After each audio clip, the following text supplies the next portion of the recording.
Hello Virgo, Sun, Moon Rising, and Venus Signs. Kamusta kayo? Sana po'y nasa mabuti kayong kalagayan. Welcome back po sa Star Tarot. At kung bago kayo rito, welcome din po kayo. Please subscribe, like, share my videos, and leave me a comment kung nakaresonate po kayo. Thank you.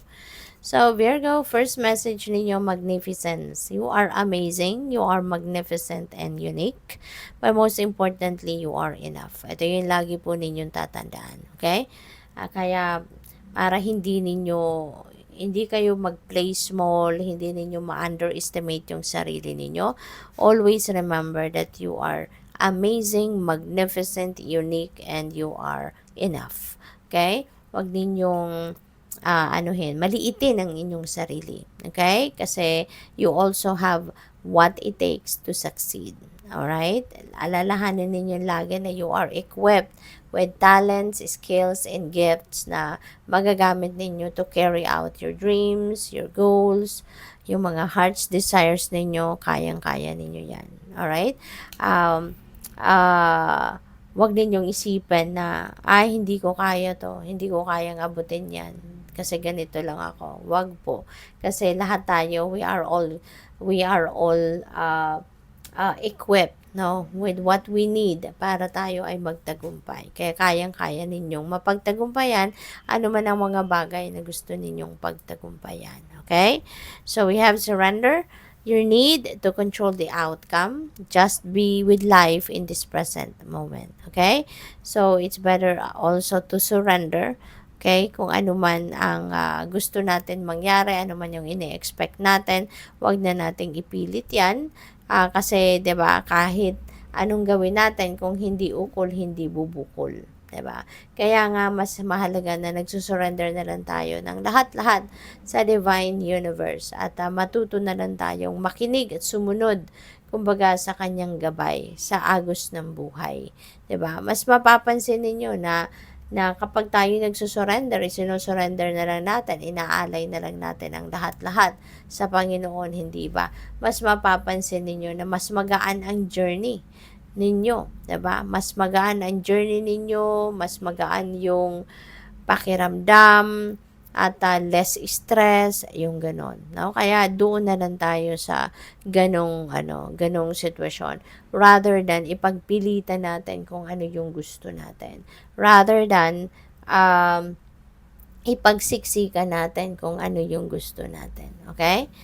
Mas magiging stress-free pa kayo, no? So, what else? We have advancement. A strong energy is propelling you forward. Follow the steerings of your heart. Okay? So, maaari, no, na meron na kayong merong strong pull, kumbaga, na naghihila sa'yo patungo sa pag-move forward sa buhay. Okay? Maaaring hindi nyo lang yan napapansin. Pero this is a heads up para sa'yo. Okay? Na merong strong pull na humihila sa'yo para mag-move on na kayo or mag-move forward na kayo. Kaya sundin ninyo kung ano yung binubulong ng puso ninyo. Whatever it is that your heart is telling you, go for it. Okay? So, tingnan natin kung ano pa ang mga messages ninyo. By the way, maraming salamat muna for subscribing to my channel. And if you haven't subscribed yet, subscribe na po kayo. And also, maraming salamat din for not skipping the ads. Malaking tulong po yan sa akin. And also, please click the join button sa baba ng video kung gusto po ninyong mag-join sa membership. Thank you. So, merong withdrawal, no? At merong sigarilyo. So, baka ang iba sa inyo na nagsisigarilyo. So, ngayon, you are going to come out na of that energy, no? Magigising na kayo sa katotohanan na kayo ay kailangan ng umalis, no? Sa ganitong bisyo, sa ganitong kaganapan, kasi totoo, hindi naman talaga yan makakatulong sa kahit kanino man, hindi ba? So, kung meron kayong ganitong sitwasyon, so it's good that you are going to withdraw from smoking, no? Pwede rin na this is something else, no? Maaaring this is a situation, a different situation na sa tingin ninyo hindi na to positibo ang epekto sa buhay mo. Kaya, iiwasan mo na lang, aalisan mo na lang. So, it could be anything. Pwedeng relationship yan. Diba? Pwedeng family situation yan. Or work situation yan. Na gusto mo na lang mag-withdraw from that. Diba? From that situation. Because you are realizing that there is something better. Diba? Than whatever you are experiencing in this situation, kung ano man ito. So, we also have blessing, Virgo. Napakaswerte ninyo kasi meron kayong mga magagandang blessings na dadating. There is a sense of fulfillment, diba, na maa-achieve kayo rito. Kaya napakasarap ng pakiramdam, 'di ba? When you are fulfilled, ibig sabihin dito na maaaring kung ano yung gusto ninyo, ano yung dinadasal ninyo, ano pinapangarap ninyo. Maaaring 'yan ang ibibigay sa iyo. Kaya you are going to be feeling fulfilled. And the well-being, sabi dito sa keyword, no, well-being. So, pwede, no, yung blessing na to is also magkagandahan ng inyong pakiramdam. Good health, no? Magiging maganda na ang inyong pakiramdam, magagaling na kung ano man ang mga iniinda ninyong mga sakit-sakit siguro sa katawan kung meron man, yung ganon. Mas magiging maganda, no, ang inyong pakiramdam. Enlightenment also, illumination also, no, if you are asking for that, no, asking for guidance, no, maaring isa din yan sa mga biyaya na paparating sa inyo. So, magkakaroon na kayo ng clear thinking, diba? Mapapag-isipan mo na dito yung mga dapat ninyo mapag-isipan, dapat ninyo mapag-desisyonan, yung mga ganon. So, anyways, diba? Huwag nating kakalimutan, no? For every blessing na binibigay sa atin ng universe, always say thank you. Always thank the universe, no? Always pray in gratitude. Loneliness, no? Ang iba sa inyo siguro nalulungkot, no? Maybe you are feeling lonely, you are feeling isolated.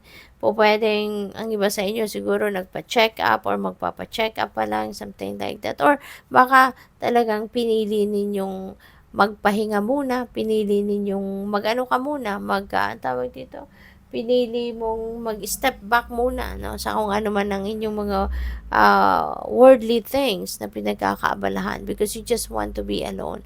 'Di ba may mga panahon na gusto lang natin na maging mapag-isa. Gusto lang natin na maging mag-solitude lang tayo, 'di ba? Maaring ganoon kayo sa ngayon. So this is also a warning para sa iyo. Mag-iingat po kayo, no? Virgo. Mag-iingat kayo sa mga tao na nakakasalamuhan ninyo, sa mga tao na nasa paligid ninyo. Okay? Make sure na kayo ay nag-iingat, binabantayan ninyo, you're making sure na yung mga valuables ninyo, tangible and intangible, are safe, no?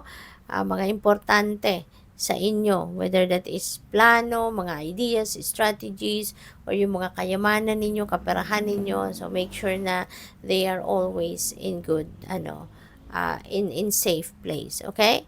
So, we have trap. Ayan, maybe ang iba sa inyo trapped sa isang sitwasyon, no? Maybe trapped kayo sa isang sitwasyon at maaring na-trap kayo dito because nabudol kayo. Pwedeng ganon, ano?